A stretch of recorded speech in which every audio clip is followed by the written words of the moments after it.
Hacia el final del siglo XV, los mexicas o aztecas habían impuesto su poderío mediante una alianza con señoríos vecinos desde el actual centro de México. En Sudamérica, los incas ya poseían el control territorial de una vasta extensión que incluía desde Colombia hacia el norte hasta Chile y Argentina en el sur. Si la dinámica de sus respectivas historias hubiera avanzado sin interrupciones, es más que probable que en algún momento ambas culturas podrían haberse encontrado. De ser así, el escenario de este encuentro hipotético se habría producido en el área centroamericana. El destino u otra variedad de la casualidad nos ha privado de ese memorable momento. Cusco y Tenochtitlan, las dos ciudades más poderosas de su tiempo, enfrentadas o hermanadas en un presente común. ¿Se hubiesen maravillado el uno del otro? ¿O simplemente habrían intentado destruirse sin contemplaciones?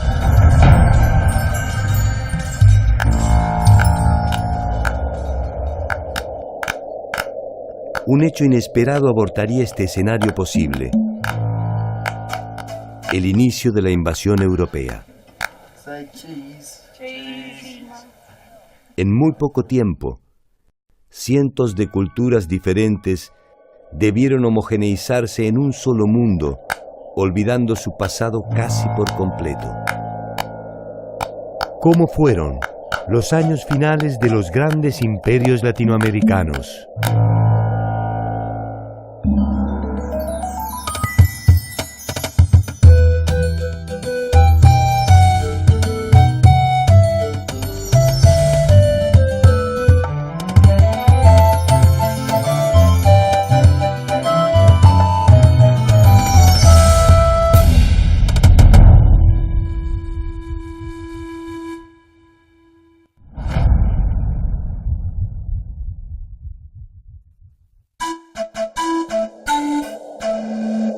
El llamado descubrimiento de América es probablemente uno de los eventos más extraordinarios de la historia de la humanidad. Un evento que en poco tiempo se transformó en ordinario e impuso la lógica de todo conquistador, el menosprecio por el vencido y la imposición de las costumbres del vencedor. En 1511, un barco que tenía como destino las costas de Santo Domingo naufragaba en Centroamérica. 20 sobrevivientes llegan a la costa de una provincia maya. Algunos mueren de hambre, otros son capturados y sacrificados. Solo 2 sobreviven: Jerónimo de Aguilar y Gonzalo Guerrero. Gracias a ellos, los mayas comienzan a conocer algunas particularidades de la cultura europea. Ninguno de los dos sospechaba que el periplo que habían iniciado era apenas el principio de una historia que tendría como escenario principal la mítica ciudad de Tenochtitlan. Tenochtitlan fue una ciudad fundada por los aztecas en un islote del lago de Texcoco en el año de 1325. La ciudad de Tenochtitlan llegó a ser una de las maravillas del Nuevo Mundo. Se calcula que llegó a tener entre 150 y 200,000 habitantes. Ellos fueron grupos que ya habían estado en las cercanías del lago buscando un lugar de establecimiento y escogieron este lugar porque era un lugar privilegiado para la defensa militar. El islote se ubicaba en el centro del lago y con esto iba a tener una enorme ventaja a nivel del control del comercio y la circulación de las canoas. La ciudad como islote estaba unida a la tierra firme por medio de 4 grandes calzadas y luego una gran calzada dique, la cual es una obra de ingeniería mayor que hicieron los mexicas en la época ya de esplendor de su cultura. En estas calzadas dique había tramos en los cuales eran interrumpidos por huecos y se ponían puentes móviles, y entonces en casos de ataques militares se recogían estos puentes móviles y se podía así aislar la ciudad como un islote verdadero.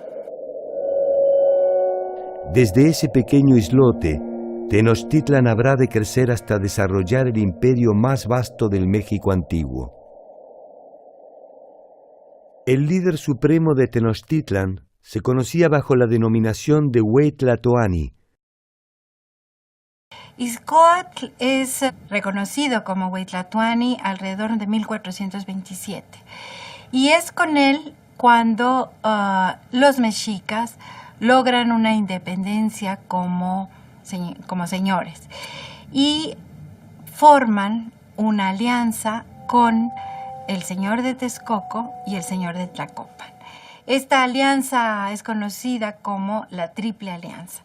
Esta unión, digamos, de fuerzas entre estos tres grandes señoríos del centro de México va a lograr una expansión a lo largo de todo Mesoamérica. Finalmente, Tenochtitlan queda arriba de los otros dos como el que recibe y controla mayor número de pueblos y mayor número de tributos.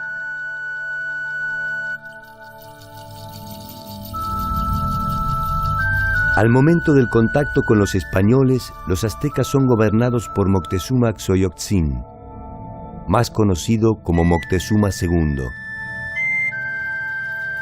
Nacido en 1466 en Tenochtitlan, había ganado la pulseada por la sucesión en honor a ciertas campañas militares, a su fama de hombre sabio y sensible, pero fundamentalmente gracias a su espíritu religioso.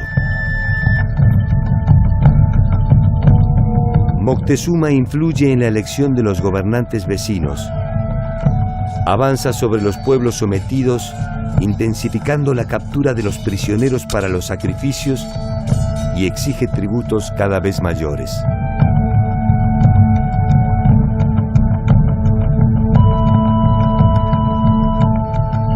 La señal de no pagar tributo significaba rebelión. Y si la negativa era no vamos a pagar tributo, inmediatamente ese pueblo era arrasado. Muchas veces las fuentes nos dicen que se destruía totalmente esta población y se llegaba al extremo de rociar con sal los campos de cultivo, de tal manera que no se iba a volver a cultivar en esa región. Estas incursiones, que se conocen con el nombre de las Guerras Floridas, se produjeron indistinta e indiscriminadamente contra los señoríos de Chalco, Cholula, Huejotzingo y Tlaxcala. El reino mexica se hace cada vez más poderoso y el nombre de Moctezuma se pronuncia cada vez más lejos. Desde que conquistaron Cuba en 1514, los españoles empezaron a tener noticias, todavía muy vagas pero muy atractivas, de la existencia de unas tierras mucho más ricas y mucho más pobladas hacia el occidente. Las noticias no tardan en producir una serie de expediciones de exploración que encuentran el territorio maya en la península de Yucatán. El gobernador de la isla, Diego Velázquez, que era el que patrocinaba estas empresas, le encargó la tercera expedición a un pariente político suyo, que era Hernán Cortés.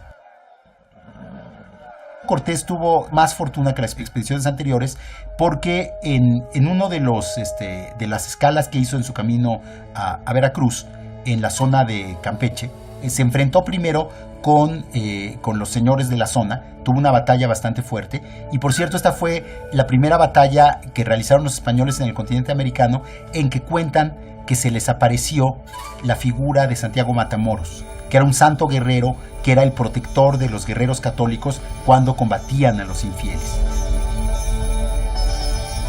Esta primera batalla formal entre españoles y mesoamericanos se define con una victoria de las fuerzas de Cortés, quien ofrece a los vencidos una alianza estratégica. Pese a las diferencias idiomáticas, no tiene dificultades en hacerse entender. Cualquiera puede comprender el lenguaje de la victoria.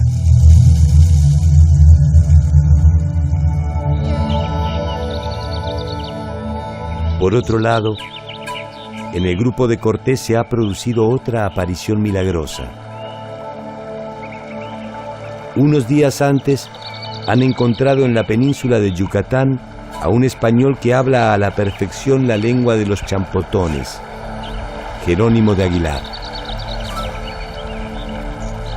Jerónimo de Aguilar había sobrevivido con dificultad sirviendo a las órdenes del jefe Taxmar. Su compañero de infortunio, Gonzalo Guerrero, a las del jefe Nachancam.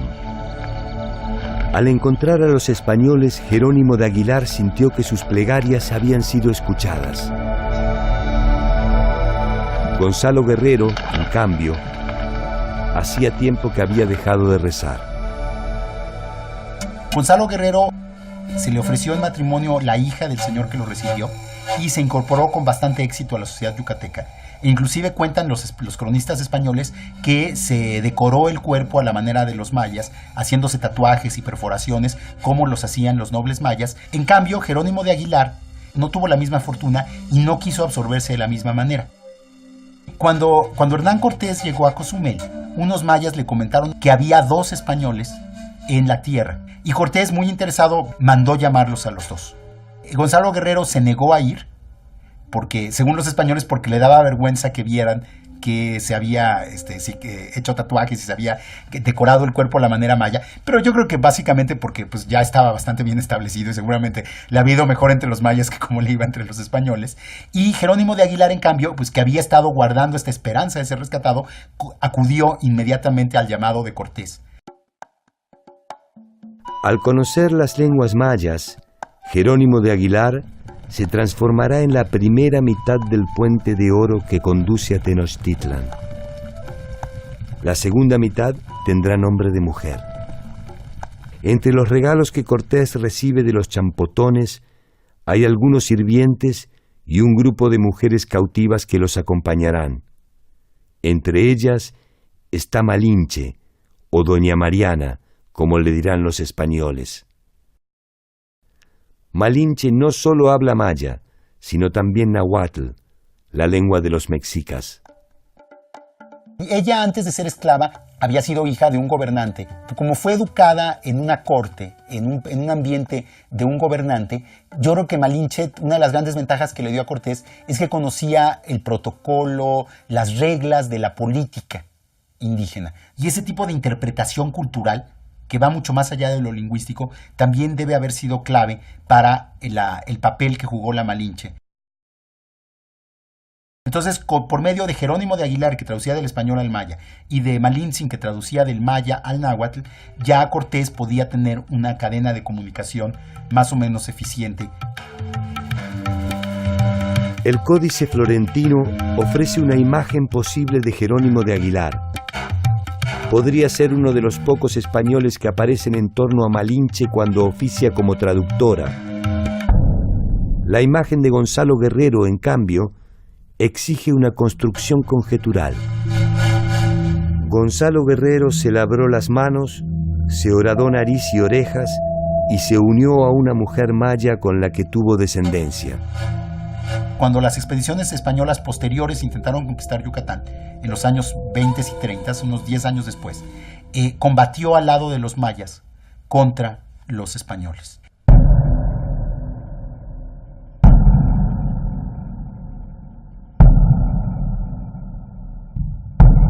Dicen que murió en combate hacia 1536, defendiendo el territorio que los invasores llamaron Indias Occidentales.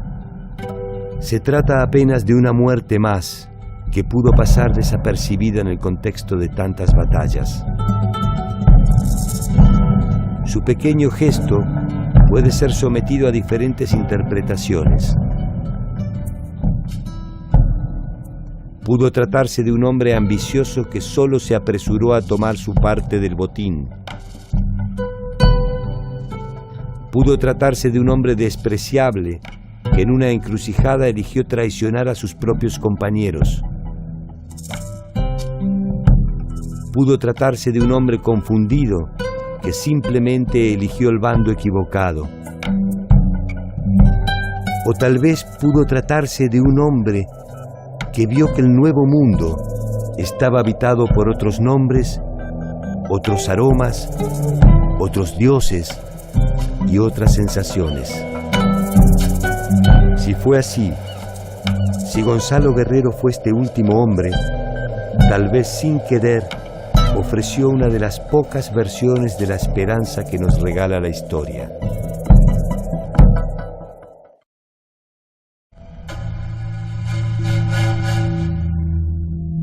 Desde que Moctezuma supo que Cortés puso pie en tierra firme, siguió meticulosamente cada uno de sus pasos y se enteró de sus victorias militares y sus pequeñas alianzas. No tardó en enviar a sus embajadores con presentes y advertencias, que Cortés contestó también con presentes y advertencias. Ambos sabían que la vastedad del territorio que ocupaban era insignificante para el tamaño de sus ambiciones.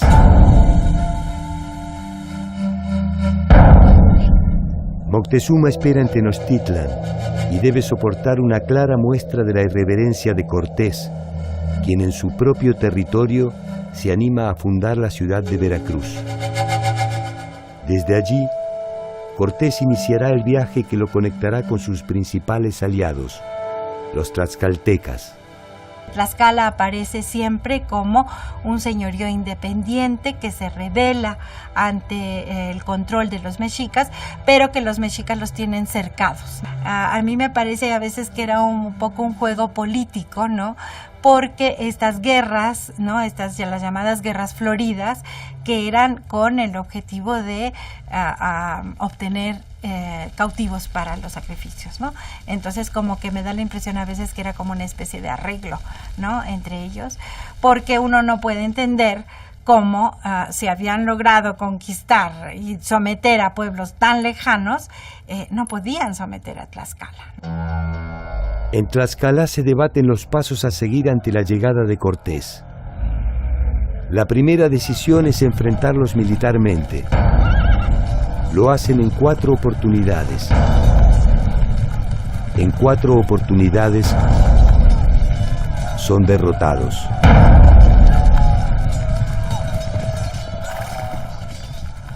Finalmente, deciden aliarse con las fuerzas españolas.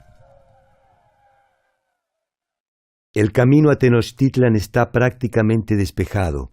Moctezuma aún confía en que sus dioses podrán derrotar a los extranjeros.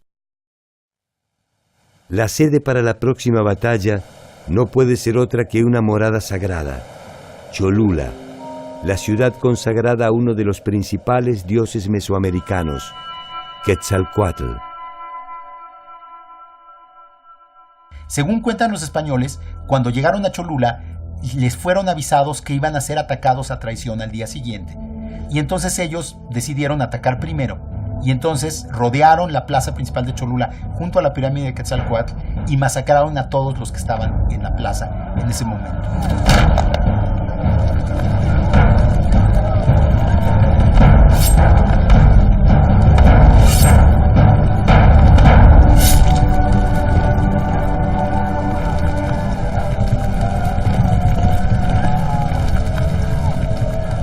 No sabemos cuántos fueron los muertos, deben haber sido centenares, inclusive millares de personas, pero el impacto psicológico de esta matanza en un santuario, en el principal santuario de Mesoamérica, fue brutal en toda la tierra.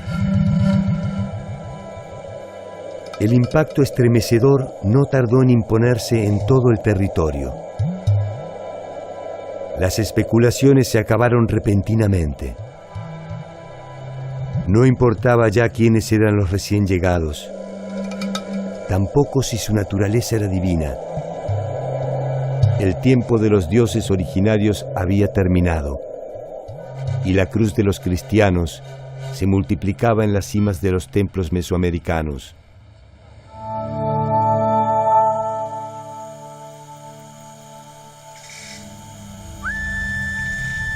Para la civilización europea, los pueblos encontrados naturalmente estaban perdidos. Esta perdición no solo era geográfica, era fundamentalmente temporal.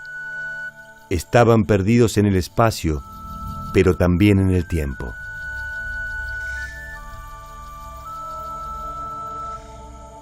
Una de las tareas que se impusieron fue la de traerlos hasta el presente. La evidencia de este atraso fue variada. La ausencia de escritura, una supuesta inocencia original y una aparente barbarie.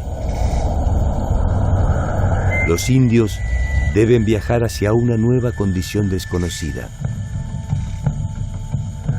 Este tránsito de la condición de indio a campesino, que es un tránsito que tiene que ver con las condiciones sociales, económicas y culturales de la población, se da dentro del contexto de la colonia. Todos comienzan a ser tributarios, todos comienzan a ser los sectores inferiores de la sociedad y la condición cultural de indio comienza a ser considerada una condición prohibida.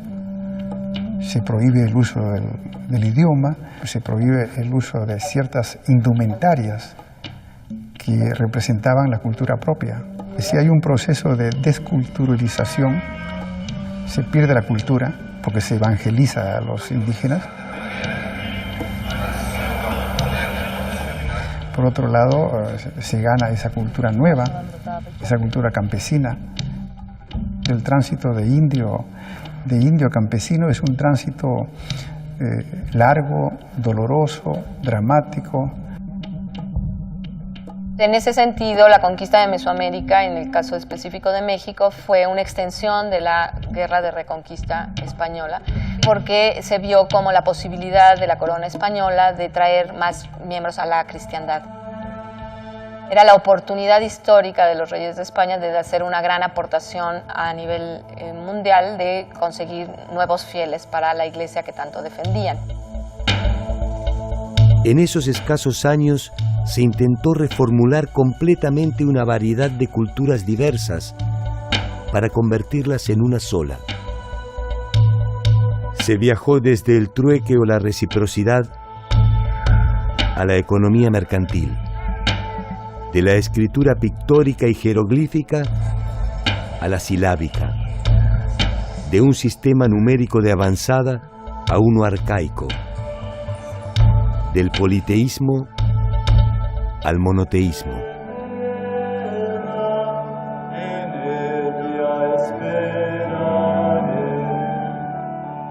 Las sociedades europeas y las orientales realizaron ese mismo viaje en algo más de 3000 años. Las latinoamericanas, con avances y retrocesos, debieron incorporar ese nuevo modelo sin contemplaciones. 3000 años equivalen a 40 generaciones. El promedio de vida de un hombre en América no superaba los 50 años. Más de 40 generaciones debieron ser vividas en una sola vida. Un salto desgarrador en el tiempo, realizado por impulso de las armas, y cuyo pasaje fue abonado sobradamente en peso de oro. Evidentemente fue un impacto entre dos culturas que en muchos sentidos al principio no se entendieron o hablaban dos lenguajes completamente distintos, no solo a nivel lengua, sino a nivel de conceptos, de formas de resolver las cosas, de forma de enfrentarse al mundo. La empresa de la conquista, impulsada principalmente por España y Portugal, germina desaforadamente en una serie de razones concurrentes. La consolidación del poder político de los monarcas mediante la expansión territorial, la búsqueda de nuevos mercados, la multiplicación del comercio y la reafirmación de la fe católica. El poder político garantizaba la profesión de la fe, la Santa Sede legalizaba la apropiación de los territorios y los grupos económicos financiaban la empresa que tomaba posesión de lo ajeno en nombre del rey.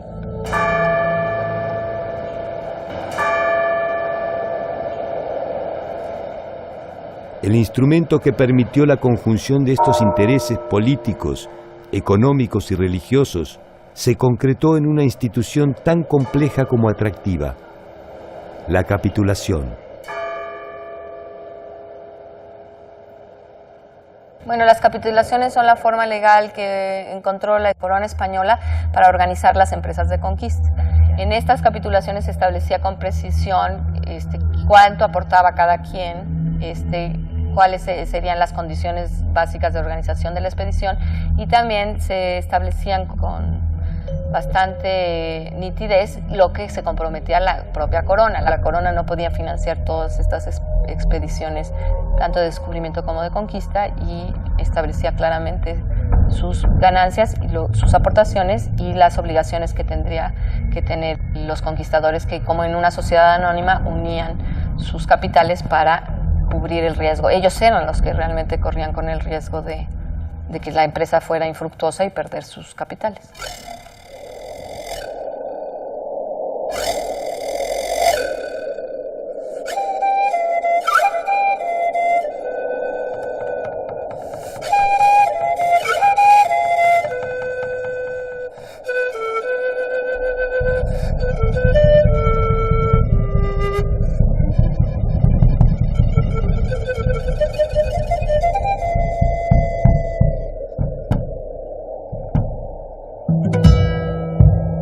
El Imperio Inca fue la organización estatal más extensa de América.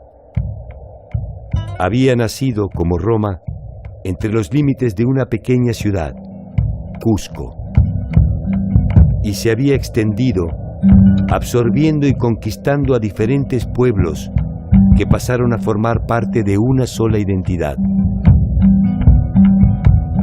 Es, sin duda, una de las civilizaciones andinas más memorables.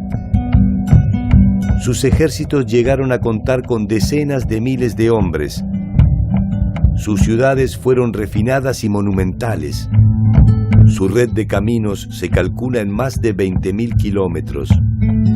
Y su población se ha estimado entre los 12 y los 30 millones de habitantes. Es una sociedad muy compleja. Sí, eso es la parte económica y la parte social.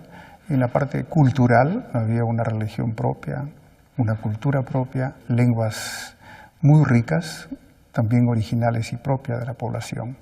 Esa existencia de una totalidad hace que el mundo andino pudo funcionar como una república aparte, con sus propios valores.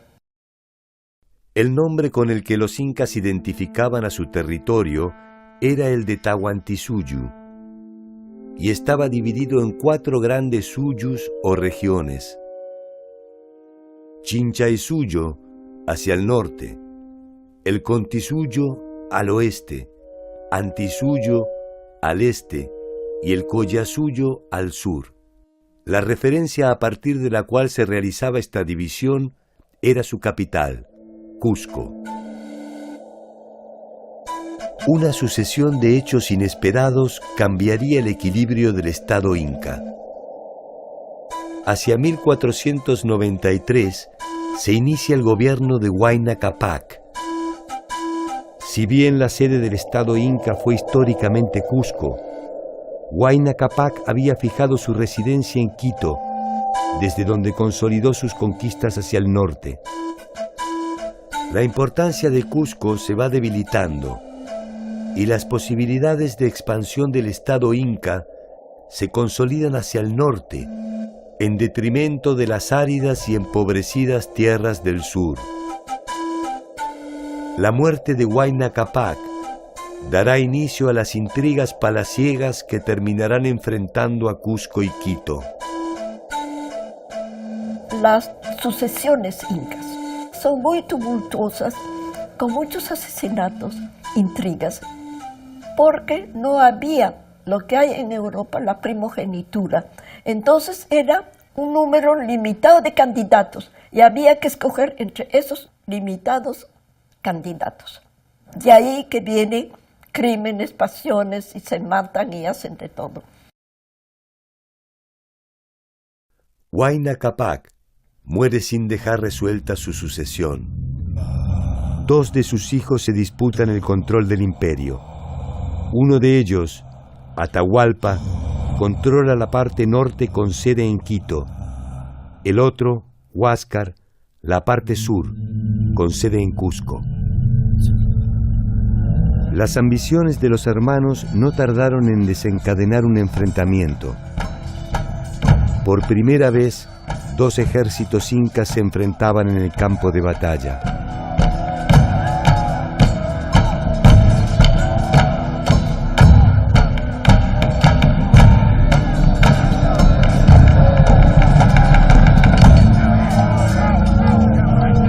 Atahualpa saldrá vencedor de la contienda y Huáscar será ejecutado en las inmediaciones del río Yanamayo. Se dice que allí fueron arrojados sus restos, sin pompas ni honores.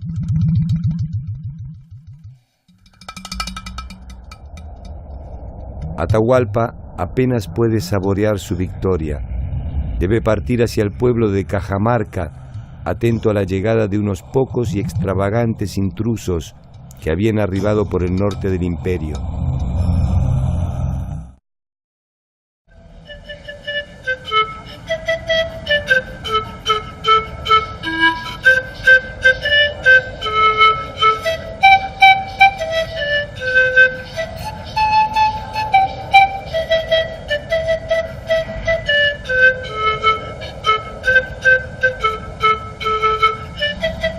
Cajamarca está ubicado en el extremo norte del actual territorio del Perú.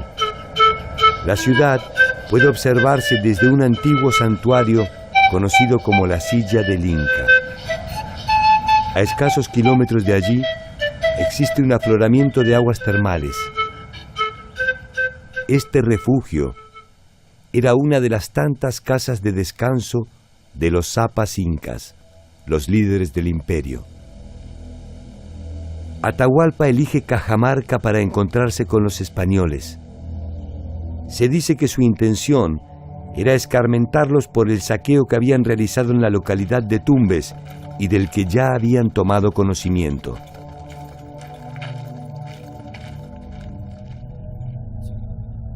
Al frente de las fuerzas españolas iba un tal Francisco Pizarro, encomendero y ex alcalde de Panamá, hijo natural de Gonzalo Pizarro Rodríguez. Los españoles que conquistaron primero América Central y el estrecho de Panamá, poblaron Panamá hacia 1510, 11, 12, 13. Panamá era un centro de entrenamiento y de fabricación de conquistadores, su base de operaciones para descubrir el Mar del Sur, que es el Océano Pacífico, que lo descubrió Balboa, y luego comenzar a navegar hacia el sur en búsqueda de eso que comenzaban a escuchar como una suerte de gran imperio, gran país con muchas riquezas, ¿no?, que era el imperio de los incas. Tuvieron que pasar 20 años para llegar a poder acercarse a las costas de Tumbes.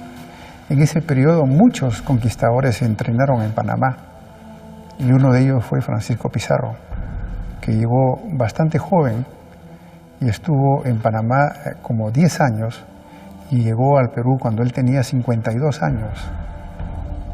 Pizarro fue un conquistador auténtico, analfabeto, soldado de los 15 años y conquistador a los 52 años de un imperio indígena.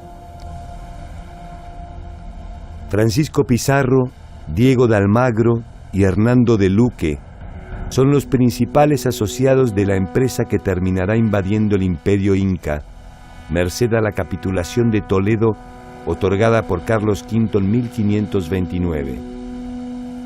Cuando Pizarro llega con sus vanguardias, tenía mucha información al respecto. Cuando había llevado indígenas a Panamá para que les informen y para que aprendan la lengua de los conquistadores, que nunca llegaron a aprender bien. Atahualpa había logrado recientemente el control absoluto del imperio.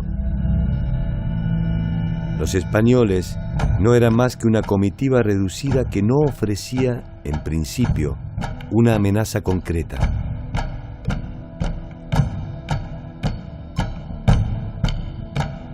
Atahualpa espera por el encuentro en los baños termales, mientras Pizarro se hospeda en la ciudad de Cajamarca.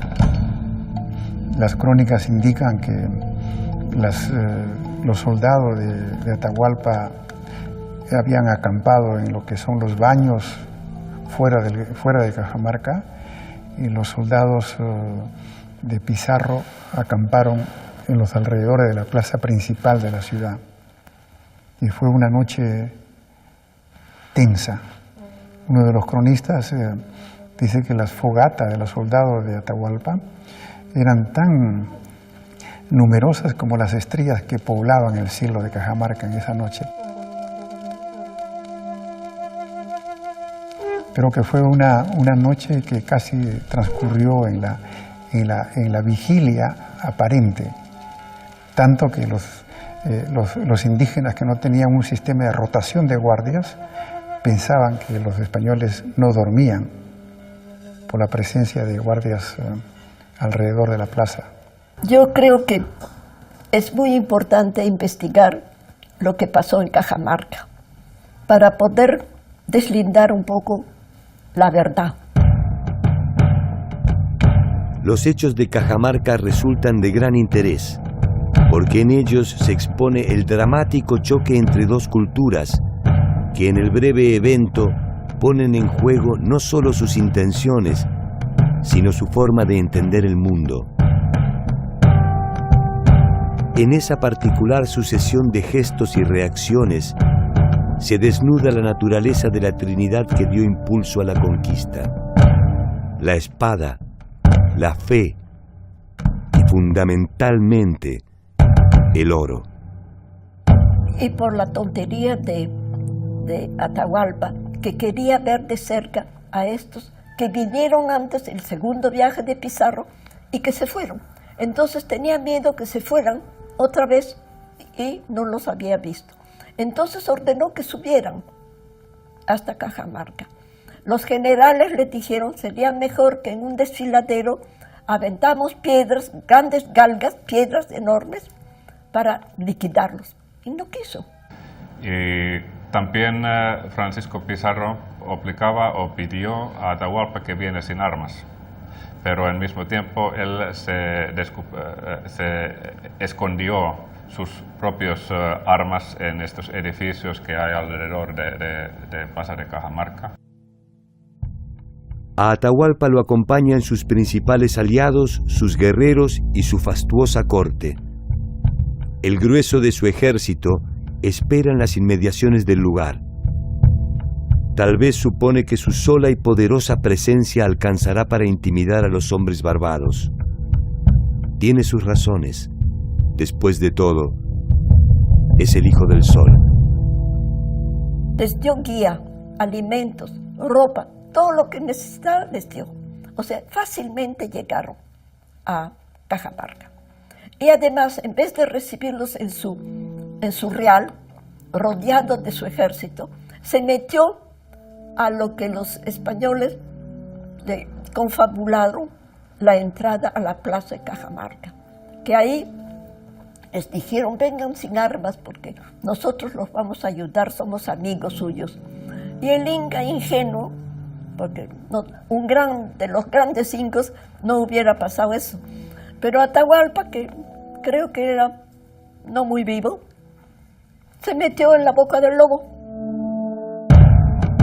La reconstrucción de los hechos acaecidos el 16 de noviembre de 1532 exige completar el cuadro de situación. Pizarro espera con sus principales hombres armados, sus imponentes caballos y armaduras, sus socios en la empresa, un sacerdote de nombre Valverde y un intérprete que sobrevivió al tiempo bajo el nombre de Felipillo. La distancia hasta la tragedia siempre es breve. En este caso, es apenas un detalle menor, un libro que todos los cronistas identifican como una Biblia. Francisco de Jerez integra las fuerzas de Pizarro.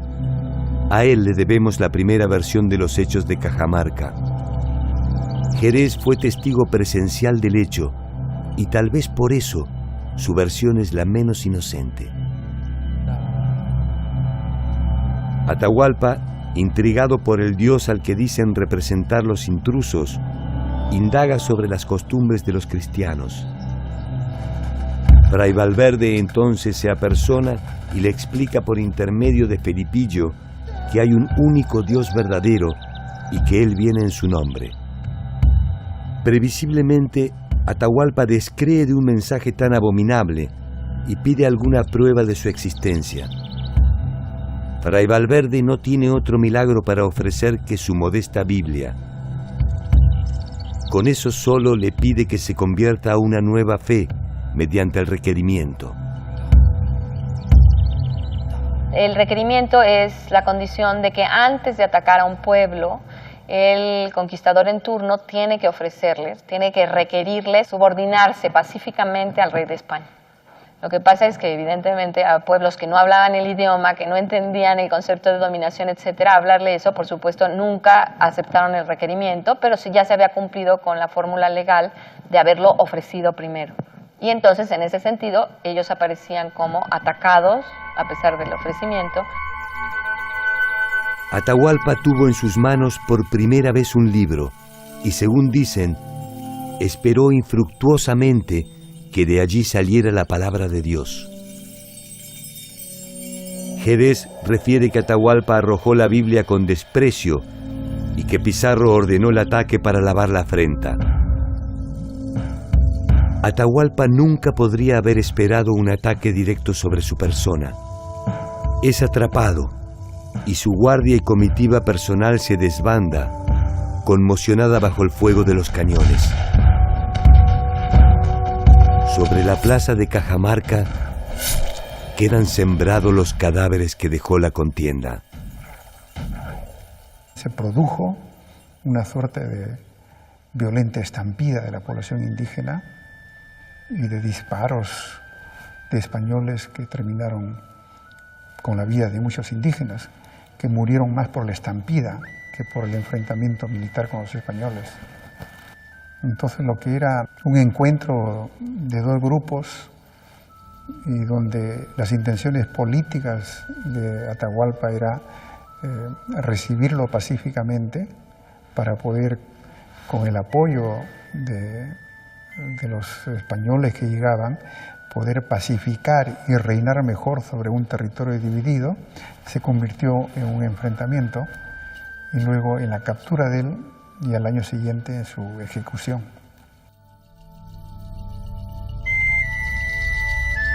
El llamado Cuarto del Rescate es una sencilla y modesta edificación. Allí cumple su encierro Atahualpa, quien en un nuevo alarde de su poder ofrece llenar el lugar de su cautiverio hasta donde llega su mano extendida por encima de la cabeza, por una vez con oro y por dos con plata, a cambio de su libertad. Pizarro es fiel a su naturaleza y naturalmente acepta. El oro y la plata viajan hasta Cajamarca. Sin embargo, lejos de ser liberado, Atahualpa es sometido a un juicio por los españoles y ejecutado, acusado de haber asesinado a su hermano Huáscar, a quien ni Pizarro ni los suyos habían conocido. Según esta primera versión, los hechos de Cajamarca son una reacción de Pizarro ante la afrenta andina.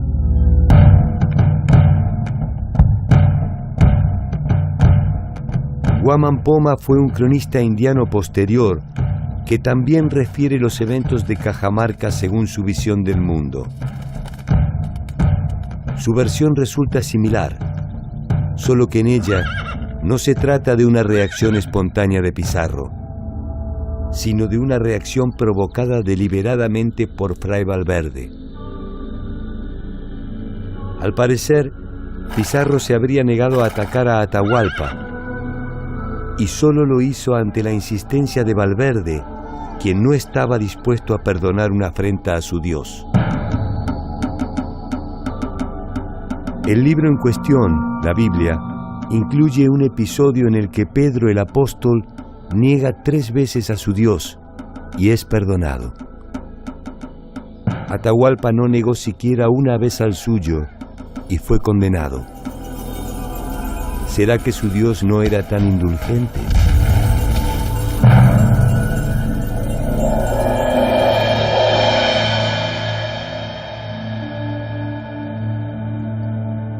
Tito Cusi Yupanqui fue uno de los últimos soberanos incas, y en otro relato incorpora una nueva evidencia para reconstruir la escena.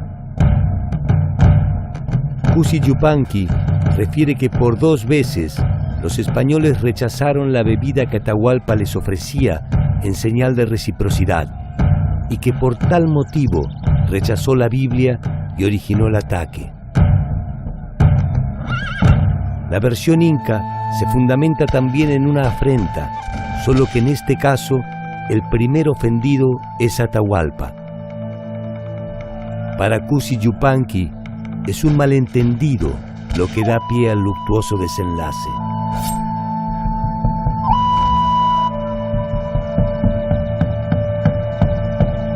Otra versión corresponde al inca Garcilaso, quien tenía por padre a un español y por madre a una inca. Trágica e insalvable distancia que podría haber inspirado su versión. Garcilaso había abrazado la religión católica y recopilado con gran detalle la cosmogonía e historia de sus antepasados. Según él, el requerimiento se complicó por la impericia de Felipillo, quien no logró traducir correctamente las palabras del fraile. La Biblia cayó accidentalmente, mientras Fray Valverde intentaba infructuosamente detener a Pizarro para que no hiciese daño a los indios. Se trató aquí apenas de un accidente. De alguna forma, todas las versiones parten de una premisa común: la dificultad para tolerar el mundo de los otros. En defensa del líder andino pueden esgrimirse algunas razones de peso. Su legitimidad está sustentada en su origen divino. ¿Cómo se le dice al hijo de un dios que su padre es un fraude? ¿Por qué un emperador debería obedecer a un capitán? ¿Con qué imprudencia se propone la conversión de un reino en un solo acto? Las preguntas no hacen otra cosa que embarullar lo simple. Las 4 historias terminan con los incas muertos y un cuarto lleno de oro. Cuando Atahualpa enteraba que los españoles quieren oro y plata, prometió llenar 2 edificios grandes, otro con oro, otro con plata, en condición que después Pizarro lo podría dejar en libertad. Pero lo que pasó que cuando el rescate estaba cumplido, las autoridades, quien estaba con Pizarro, representantes del rey de España, obligaron a Pizarro a matar a Atahualpa.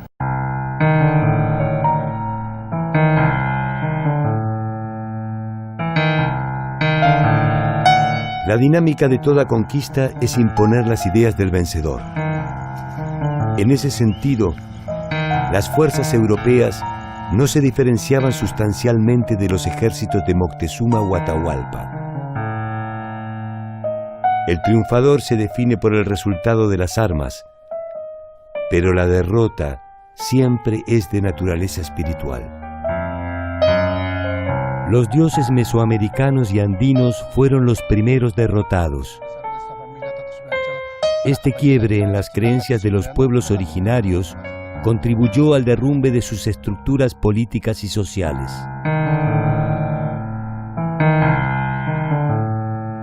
Lo que sucedió es irreversible. Las imágenes perdidas no pueden ser recuperadas. Los hechos solo se pueden recrear. Los rostros apenas se pueden presumir. Todos son fragmentos de la verdad. Los que no estuvimos, solo podemos despertar de nuestra ignorancia para descubrir nuestra memoria. Puede que sea suficiente. A veces lo es.